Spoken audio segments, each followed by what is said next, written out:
Good afternoon, everyone, and thanks for being here for this webinar called Understanding Autism as an Information Processing Disorder. My name is Dr. Nicole Berkins, and my background is in education and psychology. I actually started my career as a teacher in special education, teaching young kids with autism back when there weren't very many kids with autism in our schools. And those of you who have been teaching or working in the field for a long time probably remember that, in the 90s, we really didn't have that many kids with autism in our school settings. And now, fast forward to today, obviously we have many, many more. So I started my journey in autism as a special education teacher back when we really didn't know that much about autism or how to work with these kinds of students. I fell in love with this population because I really enjoy the challenge. And some of you might be sitting there thinking, that's why I don't particularly care for this population, because it is really challenging. But I really enjoy sort of doing the detective work to figure out what makes these kids tick and helping them be successful. So I started my career about 20 years ago now in terms of the autism piece of things, and have experience as a special education teacher, an administrator, a teacher consultant, and for the last 12 years have had my own private practice where now I have a team that specializes in evaluation and treatment of autism and a wide range of neurodevelopmental kinds of issues. And our focus is really on supporting families and children all the way through young adulthood. But I still do quite a bit of consultation in the schools, in medical settings and agency settings. So my goal today with this webinar is really to give you a new understanding, or maybe increase your understanding of what's going on in the brain of individuals who have autism spectrum disorders and how that impacts their functioning. So when we look at autism spectrum disorders and we look at how it manifests in children and young adults, I really like this picture because it helps us to understand that the symptoms and the things that we see on the surface have deep, deep roots and much bigger origins than oftentimes what we see on the surface. So the symptoms that we tend to see with autism spectrum disorder, and many of you are, I'm sure, familiar with this, with the diagnostic criteria for autism spectrum disorder. But just to quickly kind of go through, because these are the surface level symptoms that we see that ends up in a diagnosis of autism spectrum disorder. So things like social communication deficits and social interaction. So those deficits in nonverbal communication, social emotional reciprocity, that back and forth kind of relating, and certainly deficits in developing, maintaining, and understanding relationships. That's sort of the whole social and social communication piece. And then the other component that we're looking at on the surface in terms of behaviors that we see are the restrictive, repetitive patterns of behavior, interests, or activities. So things like the repetitive motor movements, which can be, things like pacing and hand flapping and those kinds of things. Insisting on things staying the same or inflexibly adhering to routines, rigid thinking patterns, kind of getting stuck over and over in a loop with things. And then sensory issues, either over responsivity to sensory kinds of inputs or under responsivity to that. So those are the symptoms that we see on the surface. But really what we're going to talk about today are all of the things going on underneath. So sort of going back to that, iceberg picture, all the things underneath there that are creating and causing the symptoms that we see on the surface. Now, it's important to note when we're talking about autism, and those of you who have worked with this population totally understand this, we can have 10 children diagnosed with ASD, and we could line them up here in the room, and they would all present very differently in terms of their personalities, in terms of the way that these kinds of symptoms manifest. And that's because when we're talking about autism spectrum disorder, the research has shown us that we have many, many pathways that lead to these common sets of symptoms. And what's interesting is that as we get more and more research into potential causes or etiologies of autism spectrum disorder, what we're finding is that there are hundreds of combinations of genetic predispositions and environmental triggers that come together that create these symptoms that we diagnose as autism spectrum disorder. So that's part of the challenge with this population, is that even though they all have the same diagnosis, really there are a lot of different things that can come together to create those symptoms, and that's going to impact how the child or how the person functions. And that's why diagnostically we've got different levels of functioning, right? So we can diagnose a person with autism spectrum disorder, and we can say they're level 1, level 2, or level 3, depending on the severity of the symptoms. And those of you working with this population also know that these children tend to have a lot of co-occurring issues in combination with their autism as well. And so that kind of complicates the picture too in terms of functioning. One other thing I want to mention, just in regards to everything that we're going to be talking about today, and actually in the follow-up webinar that we're going to do next month, is that while this webinar is specifically about autism spectrum disorder, the reality is that the information is applicable to a broad range of people that you may be working with, because ASD exists on a continuum of what's called neurodevelopmental disorders. And the spectrum of neurodevelopmental disorders certainly includes autism spectrum disorders, but it also includes conditions like ADHD, learning disabilities, childhood emotional and behavioral kinds of disorders, all of those types of things, because neurodevelopmental disorders are any kind of brain-based or neurological condition that impacts a person's development. So the good news about what we're going to be talking about is that yes, it's applicable to the people you're working with on the autism spectrum. It's also going to be very applicable to people that you're working with along that whole range and continuum of disorders. So let's talk about what really is going on in the brains of people with autism spectrum disorder, because I really think that once you can grasp at a neurological level why we're seeing these symptoms, it makes just a world of difference in terms of your ability to apply strategies and things that will be helpful. So let's talk for a minute about brain connectivity. And I want to talk about a common practice for kids on the spectrum, which is medically when they are being worked up for diagnostic evaluation. It's not uncommon for a physician to send them for something called an MRI or an imaging study to look at their brain. And what's interesting about that is that most of the time when a child on the spectrum gets sent for an MRI, the results come back showing normal, no problems, everything looks good. And you say, well, how can that be when this is a brain-based disorder? How can a brain scan come back showing that everything's fine? Well, it's because MRIs are looking at the structure of the brain. And research has shown us that structurally, the brains of these individuals are intact. They don't have a hole in part of their brain. They're not missing part of it. There's not parts of their brain that are, way bigger or smaller than they're supposed to be. So structurally, the brain is intact. However, when we use newer technology like functional MRI and different types of scans like that allow us to look at not just the structure of the brain, but the function of the brain. How is the brain on a very neurological, neuron-to-neuron level functioning when the person's engaged in tasks? Here's where we see what the challenges are in autism spectrum disorder. Because what these imaging studies show us is that the brain connectivity in people with autism spectrum disorder looks very different than what we would expect in a neurotypical population. So I want to talk about three main patterns that brain research is showing are present in this population. The first pattern is underconnectivity. So underconnectivity means that parts of the brain that in the neurotypical population would be very, very densely connected. There would be tons of superhighways of neural connections between these parts of the brain are underconnected. They're more sparse. There's not as many as there should be in the population of people with ASD. So underconnectivity is one issue.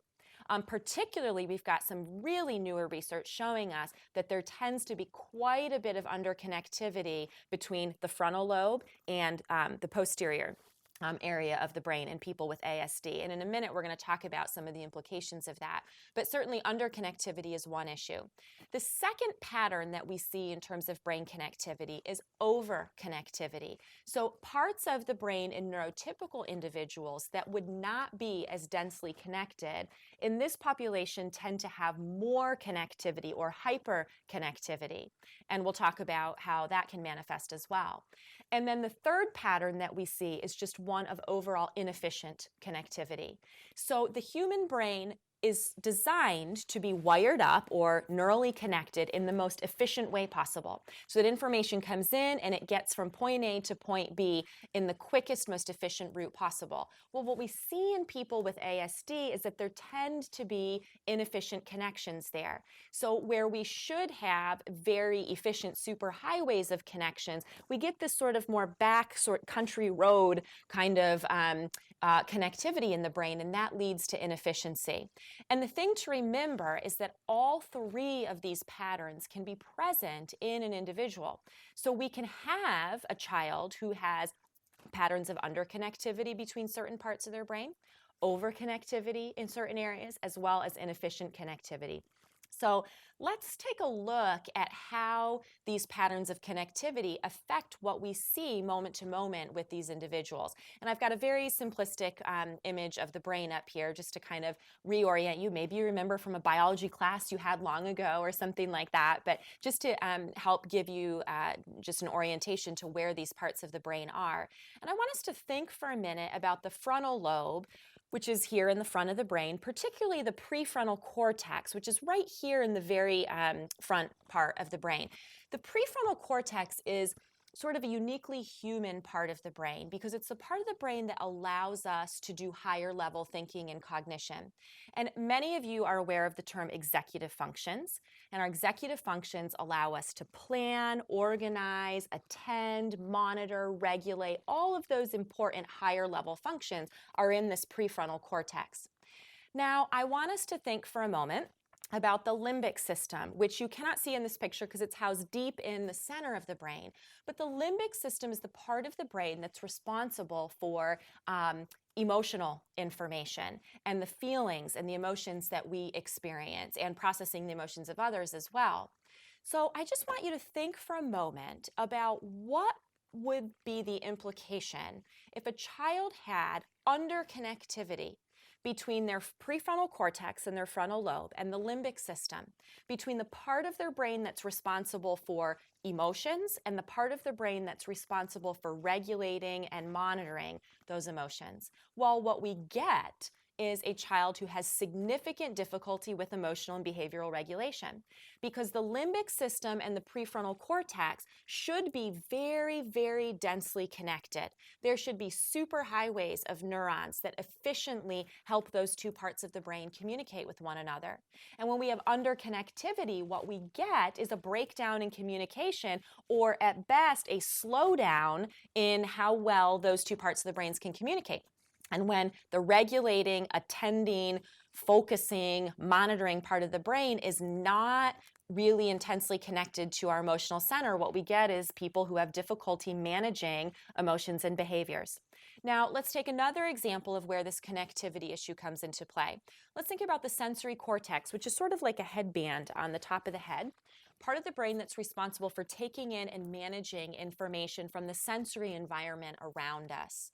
And then let's think for a minute about that cerebellum, that pink part there in the back of the brain, which is responsible for a lot of things, but for the purpose of this example, let's think about the role that the cerebellum plays in balance and motor planning.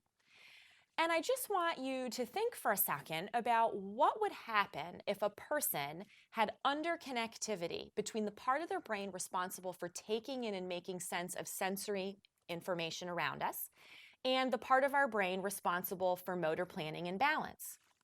Those two parts of the brain in neurotypical individuals are designed to be very densely connected.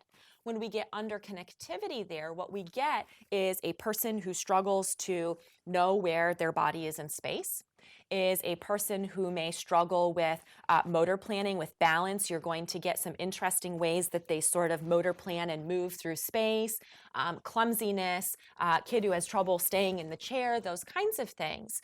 So you can really take any two parts of the brain and just say, hypothetically speaking, what do you think might happen if there was underconnectivity there? And then we could also think about what happens with overconnectivity. So I want to think about that in terms of the memory center of the brain, or the hippocampus, for a moment, because that's the part of the brain that's responsible for storing and using memories. And one of the things that many people notice about some people on the autism spectrum is that they tend to have a very good memory for rote information. You know, some of these kids could recite every line from every episode of SpongeBob or Thomas the Tank that they've seen, right?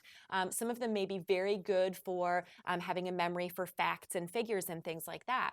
Well, the hypothesis about that is that those individuals have hyperconnectivity or overconnectivity in the parts of the hippocampus in the brain that are responsible for those kinds of memories.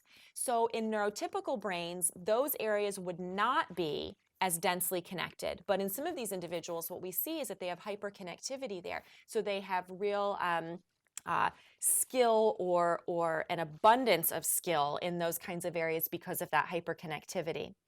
And in general, what we see in the brains of these individuals is inefficient connectivity.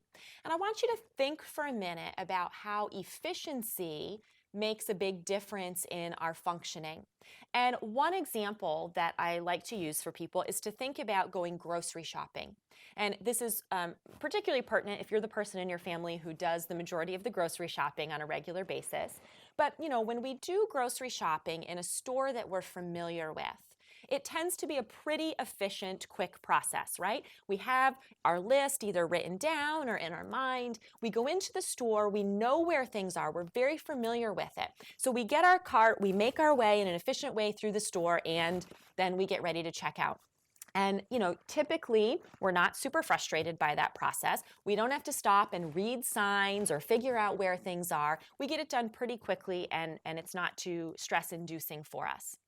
Now, I want you to compare that with an experience of trying to do grocery shopping in a store that you've never been in before. Suddenly you realize that this is not a very efficient process, right? Because you walk into the store, you don't know where anything is. So you have to find the cart. Then you have to read signs and figure out, you know, where are the different things that I'm looking for? And probably what happens is that you end up going back and forth to different areas of the store a few times. Oh, the eggs are all the way back over here. And it's a much slower and less efficient process. And I can pretty much guarantee you a couple things, that by the time you're done with a shopping trip like that, you are more frustrated and stressed than you normally would be after grocery shopping, and that it's taken you more time. And that's because efficiency allows us to do things in a quicker and less stressful way. So when we think about that for the brains of people on the spectrum, really, because their brains are working in a less efficient way, things are taking them much longer to make sense of and to do, and it's also much more stressful and anxiety and frustration inducing. So, you know, I like this picture that's up here, because sometimes I feel like if I could just reach inside the brains of some of these kids and untangle some of the, you know, the tangled connections that are in there, things would be a lot easier for them and for us, right? So that's a great picture of inefficiency. So now that we have an understanding of how this different connectivity issues impact functioning, I want us to think about how that impacts processing. And I want to just really simplify for you what processing means when we're talking about that on a brain level. So really, when we're talking about the brain processing information, we're talking about three main steps. The first is that the brain needs to take in information. All the information is coming into the brain from the environment constantly. What we're seeing and hearing and smelling, and all that information is coming in. And in step two, the brain needs to make meaning from that. And this is a critical step, because the information comes in, but the brain has to make sense of it and figure out, boy, what does this mean, so that we can do step three, which is do something with the information. So let's say a piece of information comes in, And we think, oh, this is something that I'm going to have to hold on to. I'm going to need to know this later. So the brain makes meaning of it and says, oh, this is going to be important to hold on to. Step 3, do something, is going to be, oh, I need to encode that in my memory because I'm going to need that later. Or we might have something like we take in information, like the fire alarm is going off. Our brain needs to quickly make sense or make meaning of that, oh, this signals danger, there's a problem here. So that in step 3, we can do something appropriate, which is I need to quickly get out of the building. And our brain every second is taking in millions of pieces of information, having to quickly and effectively make sense of it so that we can do something with it. Now, when we think about autism spectrum disorder, the breakdown is not in step 1. In people with ASD, the information is coming into the brain just fine. The exception, of course, would be if you're working with someone on the spectrum who maybe also is blind or has hearing impairment or deafness. In those individuals, obviously, taking in those modalities of information is going to be affected. But in the vast majority of people on the spectrum, the taking in is happening just fine. The breakdown for these individuals happens in step 2, which is meaning making.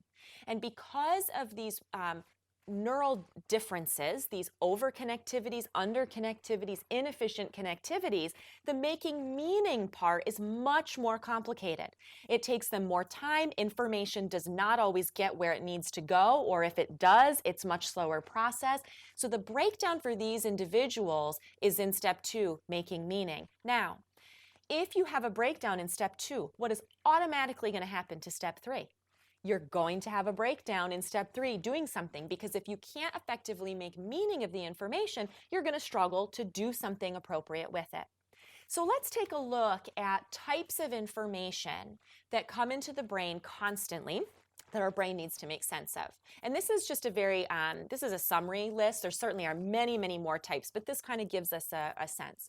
So auditory information, any kind of information that's coming in auditorily. So the sound of people's voices or the hum of the lights or the wind blowing, anything like that, our brain has to take that in and make meaning from it in order to do something with it. Visual information, same thing. Information coming in through our eyes, our brain's got to make sense of that. Tactile, the feel of things. That's something else our brain's constantly making sense of. Gustatory and olfactory, our taste and our smell receptors. Even when we're not eating, our taste receptors are constantly taking in information through those receptors. Same with our sense of smell, constant information coming in. Proprioceptive and vestibular information. The information that's coming in that our brain has to make sense of in terms of where we are in space, the pull of gravity on our bodies, where our head is, sense of movement of things around us. These we really take for granted. It's interesting, we tend to talk about the 5 senses, but really, if we want to include some other important ones, these are really the important extra 2 here, because they really allow us to function well in the world on a moment-to-moment basis. So, I'm sitting here in this chair without falling over, right? Well, how am I doing that? I'm doing that because from the moment I sat down, even though I haven't been consciously thinking about sitting in the chair, my brain is taking in all these pieces of information about where my body is in relation to the chair, the feel of the chair underneath my body, where my feet are in relation to the floor, the pull of gravity, the movement of the chair, the movement of air around me. And my brain's taking all of that in, and it's making sense of that so that I can do something with that, which is keep my body upright in the chair. And all of that is happening completely outside of the realm of my conscious awareness. I'm not sitting here thinking about, I gotta make sure I'm keeping my body in the chair. Yet many of you work with students or clients who it's very difficult for them to stay upright in the chair. And if they are staying upright in the chair, that's a very conscious process for some of them. That is not happening outside their realm of conscious awareness because their brain is struggling to make meaning of all of that information coming in. That's a very effortful process for them. And if they're focused on that, it reduces the amount that they can take in and make sense of for other things. So getting back to our list here, relational. information is another piece. They're all different pieces of information coming in. Anytime I'm with another person or people, or I'm reading about other people, there's a relational element to that. I have to make sense of, do I know this person? Are they a stranger? Have I known them my whole life? What past experiences have we had? Do we like each other? You know, those kinds of things. Our brain's got to constantly take that in and make sense of it. Language is another one. Using language or taking in receptive language, making sense of that, written language, spoken language, those are all pieces of information coming in that the brain needs to make sense of so that we can do something with it. Contextual information. Where am I? What's the context? Am I in the library at school? Am I out on the playground? Am I alone in my bedroom? Am I, in an event with lots of people? The context of that is important in terms of making meaning of that so that we can behave or act appropriately in those situations. Emotional information is another one. My own emotions, the emotions of the people around me, taking that in and trying to make sense of that. And then motoric information, my own movement and motor planning, movement around me, those kinds of things. And we could have a much bigger list than this, but you begin to see how many types of information are coming in that the brain instantaneously needs to be able to make sense of so that we can do something appropriate with it. And when you look at a list like this, at least for me, it makes me sort of in awe of how the brain works, because I think, wow, it's amazing any of us functions at all with all of this that's coming in and how much our brain has to make sense of. And it really gives us an appreciation for the complexity of the human brain and how amazingly it works and how effective it is at taking in and managing all of this. It also gives us an appreciation for how quickly things can start to break down with all of these different kinds of information coming in. And when we've got these neurological connectivity issues, really makes a huge difference then in terms of how we can function based on these breakdowns in information processing. Now, I want to show you a video clip here that gives you sort of a good visual of what happens to any human being when we are in a situation where there is more information coming into our brain than what our brain can meaningfully and effectively manage, make sense of, and do something with. So I'll have you watch this clip and then we'll talk about it here in a minute. Okay, can you hear me? Yeah.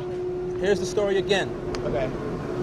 According to ESPN, baseball team, the Los Angeles Dodgers, played the San Francisco Giants in their 2009 home opening game. Okay. In the game, Dodgers second baseman Orlando Hudson hit for the cycle.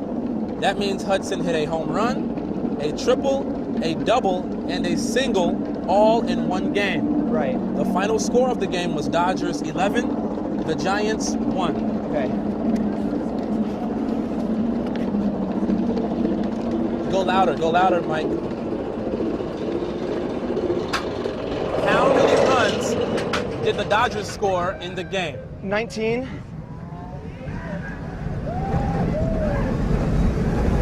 What team did the Los Angeles Dodgers play? Oh my God! Oh, I can't even hear anything! Oh my God! What? Oh, holy crap! Oh my God! Oh my God! Okay, repeat the last one! Repeat the last one! Okay. Ask me a question. Holy! Oh my God! Oh. What team did the Los Angeles the San Dodgers Francisco play? Giants! Oh. Wow! Wow! What's it called when you hit a home run, a triple, a double, and a single? Like an overall something. Oh! Wow! What? Holy God! I can't hear you. This is nuts! Oh my God! Are we done? Are we done? Okay, I love that clip because it really gives such a great example of what happens to our brains when we are suddenly overwhelmed with information that we can't efficiently and effectively make sense of. So here's a neurotypical college kid on a roller coaster he was given some pretty basic information, right? I mean, the guy just gave him a couple of facts, and under normal circumstances, that guy would have totally been able to answer those very simple questions. But what we saw there is what happens when our processing abilities break down due to information overwhelm. So in the meantime, between being given the information and then needing to answer questions, what happened? Well, this guy's brain was flooded with sensory information, emotional information, movement information, all of this as the roller coaster is going is coming in. And what happens? His ability to process or make meaning of that totally breaks down. So he's giving, ridiculous answers and, is just completely overwhelmed. This happens to any of us as human beings when we're in situations where there is more coming in than we can efficiently and effectively make sense of in that moment. And the thing, to remember is that people on the autism spectrum don't have to be on a roller coaster for that to happen for them. That is their experience of being in the world. Their experience of just life is that there is more coming in at any given moment in time than their brain can efficiently and effectively process or make sense of so that they can do something with it. And I think there's a couple of interesting behavioral things to know in that video clip too, in terms of what we see in this population. So you noticed as he sort of got to the middle of that clip, he got very overwhelmed and, I can't even hear anything. I can't even understand anything. And then he goes, okay, just ask me the question. He kind of tried to regroup there in the middle, and his speech got very frantic and very, okay, just ask me that.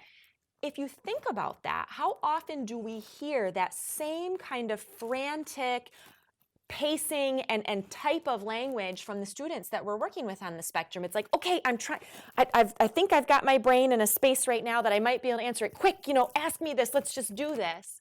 So it's interesting when you put a neurotypical person in that same kind of situation of overwhelm, you get very similar communication style. And you may not have heard what he said at the very end of the clip, but some of you may have caught it. At the very end, he says, "Are we done? Are we done?" How many times do we hear that working with people on the spectrum, right? And the way that we tend to interpret that is, this kid just doesn't want to do anything. He just wants to go do something fun. He's lazy, whatever. But do you think that guy on that roller coaster genuinely had this sense of, are we finished? Are we finished with this? Can I just sort of settle down and let all this extraneous information get out of my head so that I can ground myself and sort of make sense of things again? Yeah, he did. And I think that's how our students are feeling a lot of the time as well. And so it helps to give us, I think, a bit of a different perspective of what their experience with that is, and that they can get very overwhelmed and in information overload in situations that are not overwhelming or overloading for us because our brains are able to process things more efficiently and effectively. So I've got a graph on the screen here. And the next two slides I'm going to show you, there's no research or specific numbers behind this. These are just really for visual examples for you, because I want you to think about how these breakdowns in processing and these inefficiencies affect these kids moment to moment. So right here I've got neurotypical processing capacity. And I want us to think about the different things that run in the background of our brain and how those impact our function. So, at any given moment in time, any of us has 100% of our brain's processing capacity to devote to the task at hand. And there's always things running in the background, like motor planning, for example. You can see the dark blue slice of the pie there. There's a part of our brain that's constantly working on taking in and making sense of information related to motor planning and how we're using our body. And then sensory information, same thing, always a part of our brain taking in and making sense of that. Receptive and expressive language is another one there in the green. So taking in and making sense of language, using language, that type of thing. And then stress management is another piece that's always running in the background, because whether we feel stressed or not, there's always a part of our brain's processing capacity that's taken up with monitoring threat and stressors and things in the environment. So we've got all these things, running in the background, and this would be an example of a chart for a neurotypical student in a classroom. And then look at that light blue. Look how much processing capacity is left over for that student to bring to the task or the activity that we're asking them to do in the classroom or in the therapy session. So even with all of that stuff running in the background, they've got a really good chunk of processing capacity left over to devote to the task or activity that we want them to do. Now, let's contrast that with a child or a student or a client with what I call disordered processing capacity. And the person that I had in mind when I put this particular chart together, 13-year-old young lady with significant autism, and I call it autism plus plus plus. She's got autism plus a host of other kinds of issues, some major medical and health problems and different types of things. So I want to just look at this for a moment and think about how much processing capacity is left over for a student like this. So she's got significant expressive and receptive language deficit. So in the dark blue there's a much greater part of her brain's processing ability that's taken up with trying to manage and make sense of language. Same with motor planning. She's got motor planning deficits. So a much bigger portion of her processing capacity is taken up with trying to make sense of that information to do something with it. Anxiety and stress management, there in the green. Students and clients who have these kinds of issues tend to have a much higher level of anxiety and stress than the general population. And that inherently makes sense, right? I mean, the more confused and overwhelmed we are, the more anxious and stressed out we are. So it makes total sense to me that most of the people, the vast majority of people that we see on the autism spectrum have a higher level of anxiety than the typical population. It would kind of be strange if they didn't, right? I mean, because it just makes sense that they're confused and overwhelmed much of the time, and that leads to higher anxiety. So a lot of her processing capacity is taken up with managing that. Then the part in purple there, this is a person who has a lot of physiological kinds of things going on. So significant types of gastrointestinal problems, a lot of pain related to the digestive management of her food, a lot of nutritional deficiencies. She also struggles with migraines and some hormonal kinds of issues. So when you have those things going on, a good portion of the processing capacity is taken up with just trying to manage that. And think about that for a minute. The last time you had to go to work and your stomach wasn't feeling well, you're not using your best thinking on that day to do work, right? Because there's a part of your brain that's thinking about managing the discomfort that's associated with that, the stress that's associated with that. And it's important to note here, and this is really for a different presentation, but I think it is important to mention for those of you that work with this population of individuals, research shows us that the majority of people diagnosed on the autism spectrum have gastrointestinal problems, have these kinds of physiological medical issues, and certainly at a much greater percentage than the typical population. So many of the people that you're working with have these types of issues, and especially when they're not being managed well, and that often happens because these individuals can't communicate their physical experience of what they're feeling. When it's not managed well, these kids can be showing up with, everything from, underlying seizures that aren't being noted, to migraines, to chronic sinus and ear infections, to, gut issues with, chronic diarrhea or constipation or reflux or things like this that really do impact their functioning. The research shows us that solidly at least 60 to 65% of these individuals have that stuff going on. So it's just important to keep in mind. And when you've got that stuff going on, certainly that's impacting your ability to process and make sense of things. And then we've got tactile, olfactory, and auditory information there, so some sensory processing issues. She has great difficulty managing that. So you take all that into account and look at the little orange sliver that's left there. That is hypothetically all that this young lady has to devote to whatever therapeutic task or activity or classroom thing that we might put in front of her at that time. And I think that's helpful and important to think about for the students and the people that you're working with, is just to think for yourself, what do I know about this person? And if I were to think about, the different challenges and diagnoses and issues, how much processing capacity might be left at any given moment in time to devote to the thing that I'm putting in front of them? And when we think about it that way, it gives us, I think, a new appreciation, or at least a new understanding of why it is that they can struggle with things that we feel like, may not be that big of a deal. It's important to know that processing and meaning making are linked. So our ability to actively process or think about or make sense of what's going on allows us to make sense of ourselves and understand ourselves, it allows us to understand other people, and it allows us to understand the world around us. And if you really want to boil down the definition of autism into something very simple, autism is a deficit in the understanding of ourselves, others, and the world around us. And that links back to inability to process and make sense of things well. And so I want to really give you a couple of examples of what I mean by active processing.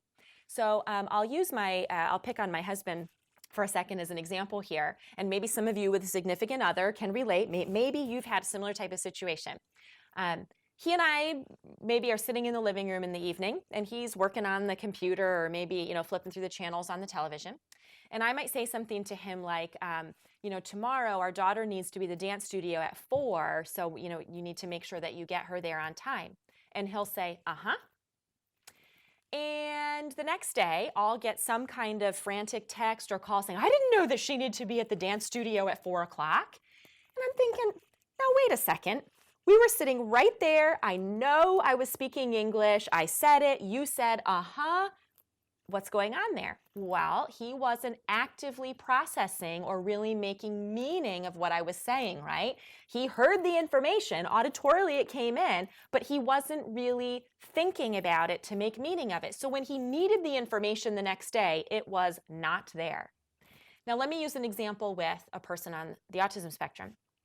I've gone into early childhood classrooms where I'll see something like this. There'll be a young child with autism sitting at the table with maybe some kind of piece of paper or, with a picture on it. And that child will be holding a crayon in their hand. And there will be an adult behind them with their hand on the crayon. And here's what I'll see. Here's the kid. Now, staff will say, oh, he's coloring a picture. That child is no more coloring a picture than he's doing advanced physics in that moment. Because what's happening there is the child's hand is being moved around the paper, but clearly the child's brain is not at all engaged with or thinking about what's happening there. The child is merely going through the motion of moving the crayon across the page because someone is making them do that, but the brain is completely not engaged. We have to be really careful about this and understand what's going on there. When we're just having a child go through the motions and their brain is not engaged in or thinking about that, there is no meaning making that's happening there. And when there's no meaning making and engagement, there's no benefit that comes out of those kinds of things. So if we want to support these students to be able to make progress on their deficit areas and to be able to really engage in what's going on, we have to be really careful to make sure that we're not just going through the motions, but we're working on helping them actually process or make sense of things. And in the seminar that we're going to do next month, we're going to talk about a lot of strategies to be able, to support that processing. So I hope that you will, tune into that and get those strategies. But it's really important to understand that just going through the motions is not effective in terms of making meaning and helping them move forward. Now, the last thing that I really want to talk about here, and I'm going to check how I'm doing on time because I want to respect your time and make sure, oh good, we've got some time here.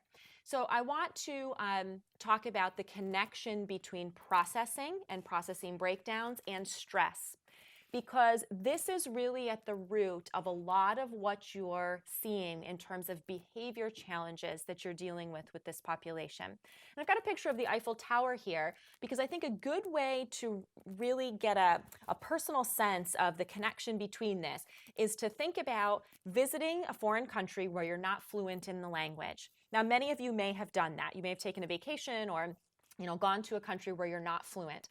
I had an experience with this probably about 8-9 years ago now, where I went to France to work with some patient families from our clinic who are there.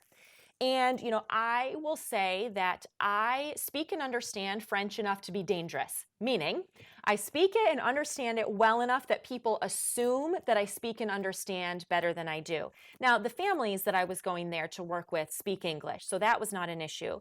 But the travel and the being in the country, and we were not staying in Paris where many of the people speak English. We were staying in an area outside of there where many of the people, French is it. So I was with a colleague who doesn't speak or understand, French at all. So by the time, when we landed at the airport, from that point on, I was really responsible for managing the language component of things, getting us where we needed to go and managing all of that. And if you have had this experience, you know that when you're not fluent, your processing is very inefficient.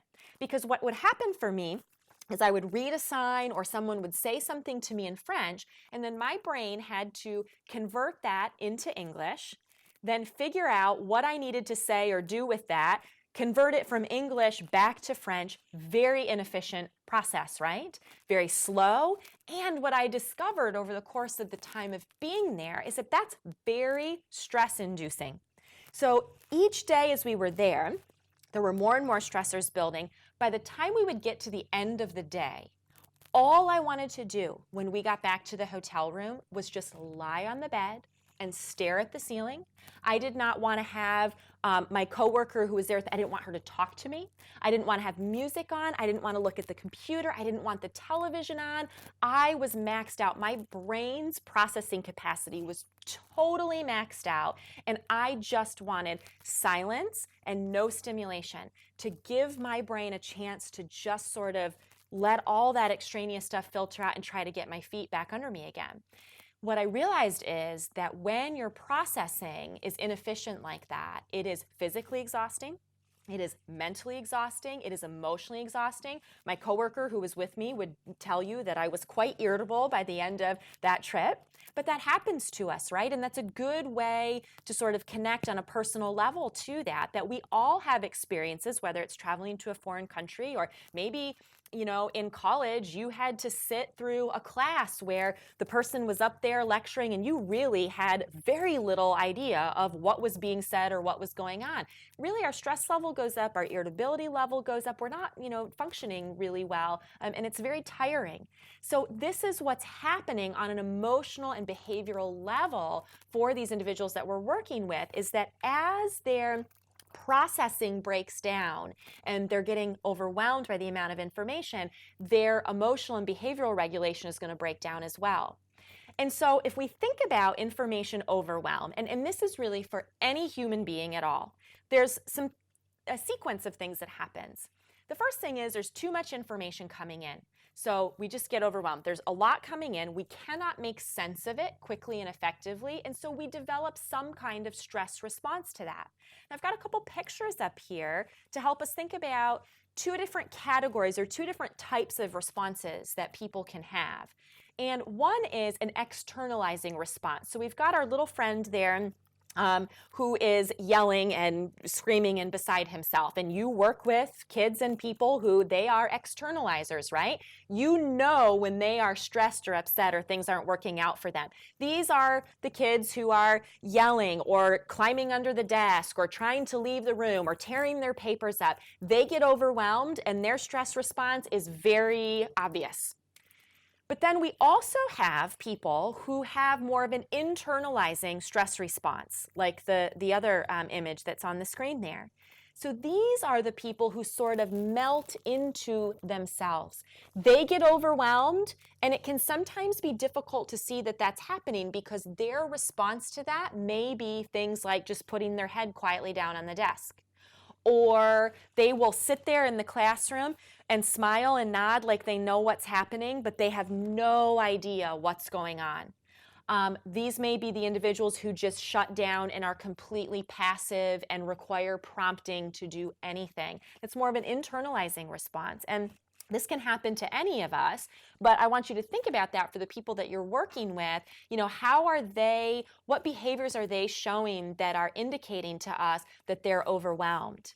And when things don't make sense, we experience a number of different kinds of things that can happen to us. And again, this is for all human beings, but you can think about it for yourself as well as the people that you're working with. The first is automatically an increase in anxiety. When our brains are overwhelmed and we're not quickly and efficiently making sense of the information, immediately our anxiety level starts to go up because we don't like to feel out of control and we don't like to feel confused and unaware of what's happening. So our anxiety goes up. And when our anxiety level goes up, we immediately then respond to that by trying to control things that we feel like are in our control.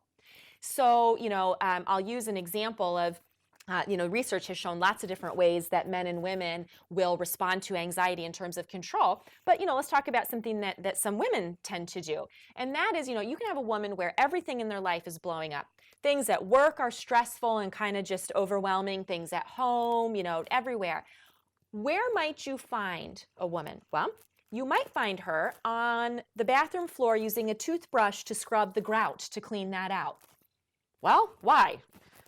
Because those kinds of situations, you wouldn't think that you would be cleaning the grout on the bathroom floor. Well, because for most of us, when we are experiencing heightened anxiety or overwhelm, we look for something very defined that we can control. And cleaning, for some of us, is that thing, right? I'm going to clean every bit of stuff on the stove burners. Well, what we're doing there is trying to increase our sense of control. And when everything around us feels out of control, we want to hone in on something that feels very specific and attainable to us, something that gives us a sense of being able to complete it and block out the overwhelm. So cleaning can be that thing. Think about some of the people you work with on the spectrum, some of the things they're doing to try to control. Controlling behavior is just a red flag to us that the anxiety level is going up. Now, we can also experience breakdown of trust. If we are constantly with other people or a specific person who's overwhelming to us, every time we're with them, we feel like we're being thrown into the deep end of the pool without a life preserver. They are just overwhelming to us. Our processing can't keep up with it, and we're just really stressed and anxious around them. We don't trust that person, and we start to develop a breakdown of trust. And every single one of us has had an experience where we've kept our distance from a person or maybe even cut them out of our lives because they are overwhelming and anxiety provoking to us. It doesn't feel good. If stress and anxiety and overwhelm goes on long enough, we all have a desire to avoid and escape. Now, we tend to think of this with the kids that we work with as they avoid doing work or things that are hard, or, some of them literally try to escape, right, and run out of the room. But when you think about it, as adults, we do this too. We're just more sophisticated about it. So very few adults voluntarily put themselves in situations that feel very overwhelming and out of control for them, right? I mean, very few of us, if asked, hey, do you want to, participate in this opportunity to do something that makes you feel completely overwhelmed, incompetent, and anxious? There's not very many of us who say, yes, please give me that thing to do. No, we tend to pick and choose what we do in work and in our social life based on what makes us feel comfortable. And we avoid things that create a lot of stress or overwhelm for us. Exhaustion's another thing. The more we are stressed and overwhelmed and anxious, the more we physically get exhausted. And nowhere is this more evident to me than in the teenagers and young adults on the spectrum who come into my clinic, who you can see they're just physically worn out. They kind of shuffle along, they look at the floor, they're just sort of tuned out. They're so tired from all of these years of experience with just feeling overwhelmed and incompetent with things, and they just get exhausted. So these are things that can happen to all of us, but particularly because this population of individuals has a higher stress and anxiety level because they're overwhelmed the majority of the time, these are things that happen for them. And I've put together a little collage of pictures here just for us to think about the kinds of ways that some of us as adults manage feeling stressed and anxious and overwhelmed. We may cry a lot. We may, bite our nails, eat a lot of cake, smoke, drink, can't sleep at all, sleep way too much. We may scream and get overwhelmed. We may sit and mindlessly flip through the channels, right? And I could ask you to think for a moment of what are the things that you tend to do when you're feeling more stressed and overwhelmed, because we all have them. What's interesting is when we talk about that for ourselves, it's typically in a very different way than we talk about it for children and adults who have disorders such as autism. You would never hear me say to a friend of mine, when I get really stressed or overwhelmed, I just have this really maladaptive behavior of eating too much cake. No, that's not how we talk about it, right? We say, I'm an emotional eater, or I cope by eating, or, when I'm stressed, I eat things that I shouldn't. When we talk about it for ourselves, we tend to talk about it in terms of our coping response. When we talk about it for people on the spectrum, we tend to talk about it in terms of their, their maladaptive behaviors and things. And I want you to make a shift in your mind right now to thinking about behaviors as we see in this population or any population of people with neurodevelopmental issues. Thinking about behaviors as coping mechanisms. Critical shift to make. Because when we see these kinds of behaviors, and I've got a list of them here that we'll kind of quickly go through, but when we see these behaviors, these are red flags to us that the person's processing is breaking down. They are becoming overwhelmed or they're already overwhelmed, and they're trying to find a way to cope with that. They're trying to find a way to get their feet back under them and make them feel more in control of the situation. So let's look at some of the more common ones that people will talk about with individuals on the spectrum. The first couple, rigid and inflexible behavior, or we could throw controlling behavior in with that too. People will say to me, oh, he's so controlling, or he's so rigid, he wants to do everything a certain way. Well, let's think about that for a second. If your brain is constantly struggling to make sense of the information coming in, is it easier and more comfortable for you to have things be predictable and occur in the same way? Or is it easier when things are just different all the time? Well, of course, it's easier when things are more structured and happen the same way every time, right? Because then once I process that and figure it out, I don't have to keep trying to figure that out.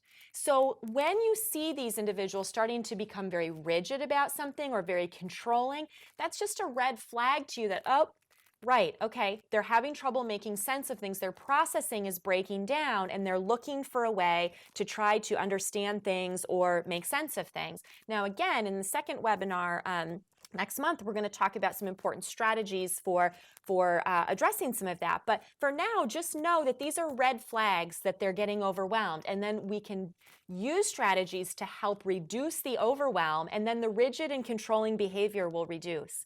Sensory seeking and avoiding. Not all sensory seeking or avoidance is related to processing overwhelm, but a lot of it is. I've had young adults who are able to communicate about these kinds of things, and they'll say, my sensory issues are always there. But when I'm in situations where my brain isn't overwhelmed, I'm able to kind of keep a lid on those sensory pots, so to speak. I can kind of manage those. However, as my sense of overwhelm starts to grow, as I've got more information coming and I'm getting overwhelmed, I can't make sense of things, then I can no longer keep a lid on those things, and my sensory stuff just kind of rushes to the forefront, and I can't manage that well anymore. So that's something to think about too. If you're working with a student and you notice that, wow, there's a lot of sensory stuff right now starting to crop up, that can be a red flag to you as well, that their system is getting overwhelmed. They're not able to keep a lid on all of that.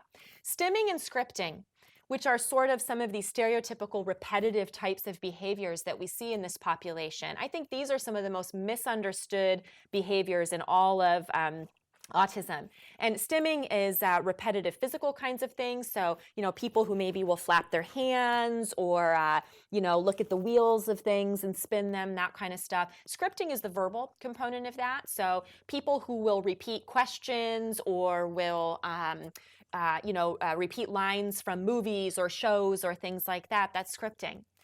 And what you need to understand about this is that the vast majority of the time, when you're seeing an increase in stimming or scripting, that is a huge red flag to you, that that person's brain is completely overwhelmed, and they are now looking for a way to block out all of the overwhelm, focus in on something very predictable, and to help themselves feel more in control. So think about that for a second.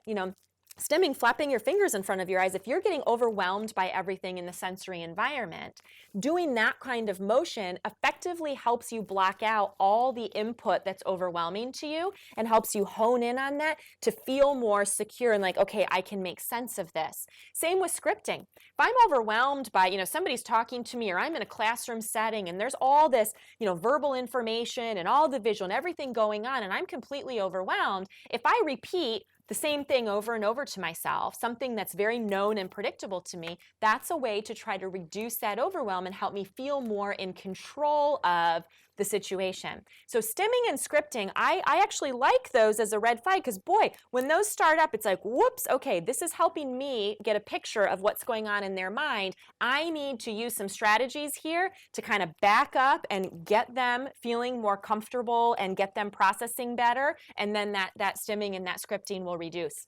Refusal is another one. A lot of times refusal kinds of behaviors that we get stem from overwhelm. This is particularly true with people on the higher functioning end of the autism spectrum, people with more, who are cognitively intact. Even you see this a lot in, kids with more severe learning disabilities or severe ADHD, those kinds of things. The refusal comes out of, I'm totally overwhelmed and I know I'm not going to do well with this. So I'd rather just refuse to do it altogether than feel stupid by trying it and failing with it. And so you can get that refusal can stem from, I'm worried about, I know I'm not going to get it and I'm not going to be able to do it. And so I'd rather just say I'm not going to do the whole thing than to put myself out there and try and feel incompetent or feel stupid or have my anxiety level go up. Aggression's another one. I find that most people don't start to resort to aggression until they've tried a lot of others of these coping mechanisms and the support isn't changing. I've tried these other things and still I'm completely overwhelmed. And so then some people will start to resort to aggression to have those needs met of, I need out of this situation because I'm so overwhelmed. I just completely cannot cope or manage. Passivity or tuning out is another one. That's more on that internalizing. But kids who will just suddenly put their head down and refuse to talk to anybody or engage with anybody, as I said, the kids who sort of sit there and they're physically there and their head is up, but it's like the lights are on and nobody's home. They are in their own world, in their mind, and they are going to a place in their mind that just to block everything out. So that passivity can be another coping mechanism with that. So you really want to think about those as being red flags that processing has broken down. Now, I want to give you one last analogy here to think about how this can build and impact behavior and functioning in these individuals. And this is an analogy of thinking about a glass. And, in an ideal world, sleep is sort of like a reset button for us every 24 hours. In an ideal world, we get, a good amount of quality sleep. And whatever has happened from the day before, sleep allows us to sort of reset. We wake up in the morning and we have a brain that's sort of fresh and able to take on the challenges of the day. Now, an aside to this is that many, many, many people on the autism spectrum do not get good sleep. That's another important statistic to know, that solidly more than 50%, and some studies say up to 75% of children on the autism spectrum have a significant sleep disorder or sleep problem. So, that you think about how we function when we haven't been getting good sleep, and it really does impact our processing ability and our brain function. But in an ideal world, we wake up in the morning and we've got this empty glass that can get filled throughout the day. Think about pouring water into a glass. As we have task demands, stressors, things that happen in our day, our glass starts to fill up, right? Our boss asks us to do things. We've got a challenging thing that happens with our child. The water pours in there. But ideally, we're able to manage our day and manage the task demands and the stressors so that our glass stays at the point before it overflows. We may take breaks, we may do things that we enjoy, we may, remove ourselves from situations, whatever coping mechanisms we use, that when we feel that glass filling up to the top where we might not be managing things well, we can kind of reduce that. Well, what happens very often for kids on the spectrum is, number one, they have a very small glass or container because their coping threshold is really low due to their neurological differences and their processing challenges. So we've got a person with a small glass, and then we've got all these task demands and stressors pouring in. You can see how very quickly that glass can get to the overflowing point. And when that glass gets to the overflowing point, what we see is kids who exhibit those coping mechanisms. We've got a kid then who is crying or scripting or running out of the room or tearing their paper or, whatever it might be, because their glass has overflowed. The task demands and the stressors and the processing demands have exceeded the capacity of what they have in that moment. So our job then is really to tune into And it's easier to do this as we get to know the person that we're working with. But our job is to tune into what kind of capacity for managing stress and processing demands does this person have? Am I working with someone who's got a pretty big container, or am I working with somebody who's got a pretty little container and even a few task demands are overwhelming to them? We need to tune into that so that we can try to see those signs and recognize the need for taking a step back and reducing task demands before their glass gets to overflowing. And we also want to be supporting them in a way that helps increase the capacity of their glass so that they're able to manage more of the task demands and the things that are coming for them, whether it's in school or at home or whatever. So the next webinar that we're going to do next month is really going to get into some specific strategies of how we help both reduce the amount that we're pouring in so that their glass is not overflowing, and also to increase the capacity of their glass to be able to manage more. So we'll talk about that in the next webinar. So, what I want you to think about is how you might be able to use this information with the people that you're working with, because it's great to listen to professional development kinds of things, right? And hopefully you've heard some things over the last hour that have given you some new insight or understanding into the students that you're working with. But it's only really effective to do professional development if we do something with the information. And research shows us that the vast majority of people leave professional development situations and they don't do anything with the information. So I really would like to challenge you to think about something. Maybe it's one thing you heard, maybe it was a slide I put up there, maybe it was an idea that I shared. One thing, at least, that you can take with you now back to the work that you're doing with your students or your clients that can impact how you are thinking about a challenge that you're having with them, or just maybe in terms of the empathy that you have for them or a strategy that you might use. I want you to think about that because that will have made your time spent on this webinar really valuable if you can do something with the information. So I challenge you to do that. I've got my contact information up here. When I do these kinds of seminars, people sometimes want follow-up information, or they'd like to ask some specific questions. I have my email up there. I also have the URLs for both of my websites, and on there are lots of free articles, resources, ebooks. There's audio and video files, lots of free resources for professionals and parents. You are welcome to go to those websites and download anything that you might find useful. So please feel free to use those resources. So I hope you'll join me next month for strategies to improve processing. And I also hope that you found this helpful, and thanks a lot for being here.